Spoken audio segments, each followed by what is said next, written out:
जागे भाग गुलाल के जिसने मृदु चुंबन दे डाले श्री कृष्ण के गाल पे। नमो नमः। તમારા બધાનું સ્વાગત કરું છું આધ્યાત્મિક મહાશક્તિમાં। ગુલાલ જ્યારે ભગવાન શ્રી કૃષ્ણના ગાલ ઉપર પહોંચે છે અને એ વખતે જ્યારે ભક્તો આ દ્રશ્યને જોવે છે ત્યારે એમના મનમાં જે રંગોત્સવ ઉછળે છે એની કલ્પના કરવી અશક્ય છે, કેમ કે આ વસંતોત્સવ છે। પણ ખરા અર્થમાં જો વિચાર કરીએ તો આ ધૂળેટીનું જે પર્વ છે એની શરૂઆત ક્યાંથી થઈ? શરૂઆત પણ ભગવાન શ્રી કૃષ્ણના ભક્તના પ્રેમ લક્ષણા ભક્તિના વિજયથી જ થઈ રહી છે। એટલે કે ભગવાન શ્રીમન નારાયણના જે પરમ ભક્ત છે પ્રહલાદજી, દુર્દાંત એવા એ રાક્ષસ હિરણ્ય કશ્યપુનો જે ત્રાસ હતો એ ત્રાસને જ્યારે ભગવાને નાશ કર્યો, प्रबल प्रेम के पाले पड़कर प्रभु को नियम बदलते देखा, अपना मान भले टल जाए भक्त का मान न टलते देखा। એટલે કે ભગવાન એ થાંભલામાંથી જન્મ્યા પોતાના ભક્તના પ્રેમને સિદ્ધ કરવા માટે અને એ દૈત્યનો નાશ કર્યો। ત્યારે જેટલા પણ વ્યક્તિઓ એ દુર્દાંત રાક્ષસના વૃત્તિથી દબાયેલા હતા એ બધાએ બીજા દિવસે ખૂબ જ આનંદથી રંગો ઉછાળ્યા, એકબીજા ઉપર ગુલાલ ઉછાળ્યા, અબીલ ઉડાવ્યા અને એના સાથે સાથે ઔષધીય જે પ્રાકૃતિક રંગો હતા એ એકબીજા ઉપર છાંટ્યા અને આ પ્રસંગને આનંદમાં ઉજવ્યો। કહેવાનો અહીંયા તાત્પર્ય એ છે કે આપણે પણ એ વિચાર કરવો જોઈએ કે ખરા અર્થમાં જે આપણા ઈશ્વરીય તત્વોએ આ રંગોનો ઉપયોગ ક્યાં કર્યો? જ્યારે રાધાજી સાથે ભગવાન રમણ કરી રહ્યા છે ત્યારે પણ રંગોત્સવ થાય છે, પણ એના અંદર એ ઉપયોગ શું કરી રહ્યા છે? આપણા ભજનો છે, આપણા કીર્તનો છે, આપણા શ્લોક છે, આપણા ઋતુકાળનો જે પરિચય છે એ બધા જ આપણને સ્પષ્ટ રૂપે સમજાવે છે કે એ પ્રાકૃતિક કુદરતી જે રંગો આપનાર તત્વો છે એના થકી એ લોકો હોળી અથવા ધૂળેટી રમ્યા હતા। અને એ રીતે જ્યારે તમે દ્રષ્ટિ કરો છો તો અબીલે આયુષ્યો વૃદ્ધિ, આયુષ્યની વૃદ્ધિ કરવી છે એ વ્યક્તિએ શ્વેત રંગને પોતાના નજીક રાખવો જોઈએ। એટલા માટે દવાખાનામાં જેટલા પણ ડૉક્ટર્સ છે એમના કપડાનો રંગ શ્વેત હોય છે, ત્યાં જે પાથરેલી બેડશીટ છે એનો રંગ પણ શ્વેત છે। એના પાછળનું કારણ એ છે કે એ સામેવાળા વ્યક્તિના ચિત્તને શાંત કરનારો રંગ છે અને આયુષ્યની અભિવૃદ્ધિ કરનારો રંગ છે। જ્યારે તમે ચોખાનું દ્રાવણ પીવો છો એ પણ શ્વેત રંગનું છે, દૂધ છે એ પણ શ્વેત રંગનું છે, દધી છે એટલે કે દહીં છે એ પણ શ્વેત રંગનું છે। તો જે પદાર્થો સફેદ રંગના છે એ પણ તમારા માટે ઉપયોગી થઈ જાય છે। એનાથી આગળ જઈએ, અબીલે આયુષ્યો વૃદ્ધિ ગુલાલે પ્રીતિ વર્ધનમ। પરિવારમાં, સમાજમાં દરેક જગ્યાએ સ્નેહી બંધુ બાંધવો, શિરસ્થ અથવા શિખરસ્થ વ્યક્તિઓ સાથે જો પરસ્પર પ્રીતિ લાવવી છે તો એ ગુલાલ તમને પ્રીતિ અપાવનાર બની શકશે। એનો જો વિચાર કરીએ તો આપણા ઘરે જ્યારે યોગ્ય પ્રસંગો આવે છે, લગ્ન જેવા ઉત્તમ દિવસો આવે છે ત્યારે આપણે લાલ રંગને વધારે પસંદ કરતા હોઈએ છીએ અને રોજ કુમકુમનો જે તિલક લગાવીએ છીએ એના પાછળનું કારણ પણ એ જ છે કે આપણું સૌભાગ્ય અભિવૃદ્ધિત થતું જાય।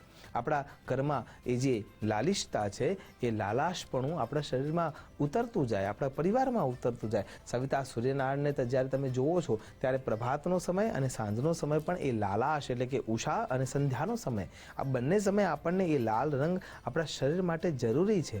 એટલા માટે અબીલે આયુષ્યો વૃદ્ધિ ગુલાલે પ્રીતિ વર્ધનમ, જે તમારા શરીરના અંદર જે હોર્મોન્સ બેલેન્સ કરવાનું કામ કરે છે, જેને આનંદ આપવાનું કામ કરે છે, એ તમામ આ રંગોના આધારે જોડાયેલું છે। એટલે જ્યારે ઘાસનો જે લીલો રંગ છે એના ઉપર તમે ચાલો છો ત્યારે એ તમારી આંખોને શુદ્ધતા આપનારું બની જાય છે અને એટલા માટે આ રંગોત્સવ ખરા અર્થમાં આપણા માટે કામનો છે। અને કેટલાક જાતની ઔષધિઓ જો ખાલી સ્પર્શ કરવામાં આવે તો પણ એ તમને લાભ આપનારી બની જતી હોય છે અને એ રીતે જો વિચાર કરીએ તો એ ઔષધિઓ પણ કેવી કામની છે આપણા માટે। તો એ પ્રમાણે જો કુવેશનું જે વનસ્પતિ છે એને જો તમે ભૂલથી હાથ અડાડી દેશો તો હાથમાં ખંજવાળ આવવાની શરૂઆત થશે અને એ જ જગ્યાએ જો નાની એવી કોઈ ઘાસ છે જેને તમે સ્પર્શ કરશો તો એના અંદરથી તમારા શરીરના અંદર એ ઉતરવાની શરૂઆત કરે જ છે। તો અબીલે આયુષ્યો વૃદ્ધિ ગુલાલે પ્રીતિ વર્ધનમ સિંદુરેણ સૌભાગ્ય વૃદ્ધિ। ત્રીજા નંબરનું જે રંગ રમવા માટેનું જે શ્રેષ્ઠ કલર છે એ સિંદુરી રંગ છે અને સિંદૂર થકી કરવાનો જે રંગ છે એ ખરા અર્થમાં શ્રેષ્ઠ રંગ છે. એના થકી તમે જો હોળી રમો છો, ધૂળેટીના આનંદ કરો છો, તો એ રંગ તમને લાભ આપનારો બની શકશે. અને સિંદૂર દ્વારા તમારા શરીર ઉપર જ્યારે ઉપટન થઈ રહ્યું છે, તમે એકબીજાને એનાથી રંગીયા રાખો છો અથવા રંગાયા કરો છો અથવા હોળી રમો છો, ધૂળેટી રમો છો, તે સમય આ ધૂળેટીના પર્વમાં જેમ કે બહેનો સિંદૂરનો સેથો પૂરે છે, તો એ આજ્ઞાચક્રથી ઉપર જ્યારે સહસ્રદળની શરૂઆત થાય છે ત્યાં એ સેથો પૂરવાની વ્યવસ્થા છે. તો એનાથી એમના શરીરના અંદર ઘણા બધા પરિવર્તનો આવતા હોય છે. એ જ રીતે જ્યારે તમે વિચાર કરો ત્યારે આપણા શરીર ઉપર જ્યારે એ રંગ રંગાયેલો છે, હનુમાનજીને આપણે એ રંગ એટલા માટે આપીએ છીએ કેમ કે વીરતાનું પ્રતીક છે, એમ આપણા શરીરના અંદર પણ એ રંગની જરૂરિયાત છે. એટલા માટે સૌભાગ્યની અભિવૃદ્ધિ કરવી છે તો એ તમને લાભ આપી શકે છે. જેમ મેં હમણાં કહ્યું કે એક વનસ્પતિને સ્પર્શ કરો, જેમ કે લજામણી, તો લજામણીને જ્યારે તમે સ્પર્શ કરો છો તો એના પાન બીડાઈ જાય છે, એટલે કે જીવંત છે.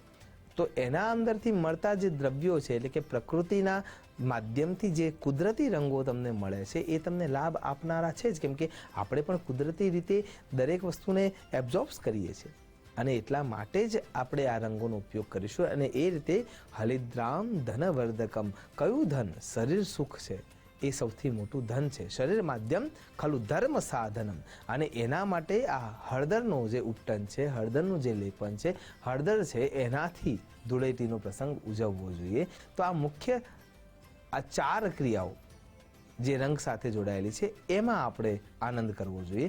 અને જે કુદરતી રેઇનબોઝ કલર છે, સપ્તરંગ છે, જે મેઘધનુષ્યના રંગો છે, એ રંગો જે કુદરતમાંથી મળે છે એના થકી આપણે ધૂળેટી ઉજવવી જોઈએ. અને એ રીતે જો ધૂળેટી ઉજવશો તો અવશ્ય એ ધૂળેટીના રંગો થકી આપણા શરીરને લાભ મળશે અને આસપાસના વ્યક્તિઓને પણ લાભ મળશે. કેમિકલનો ઉપયોગ કરશો તો આંખમાં, નાકમાં, મુખમાં જો એ જશે તો એના થકી કેટલીય પ્રકારની એલર્જી અને ચામડીના રોગો થવાની શક્યતા વધતી જશે. અને એ જ જગ્યાએ આ કુદરતી દ્વારા મળેલી જે વસ્તુઓ છે, વનસ્પતિઓ છે, એનો ઉપયોગ કરીને જો હોળી કે ધૂળેટીનો આનંદ લેશો તો તમે એનો લાભ લઈ શકશો. આશા કરું છું કે જેમ ભગવાન શ્રી કૃષ્ણએ ગોપીઓ સાથે આ કુદરતી રંગોથી જે રાસ રચ્યા, એ રાસ સાથે સાથે જે ધૂળેટી રમ્યા, રંગોત્સવ માણ્યો, પુષ્પોના રસને કાઢી અને એના થકી જે ધૂળેટીનો આનંદ લીધો, એ પ્રમાણે આપણે પણ સુયોગ્ય રીતે દેવ તત્વની અનુકંપાને પ્રાપ્ત કરવા માટે દેવોનું આચરણ કરીને ધૂળેટીનો પ્રસંગ ઉજવીએ અને એના થકી લાભાન્વિત થઈએ, એ જ અભ્યર્થના સાથે નમસ્કાર.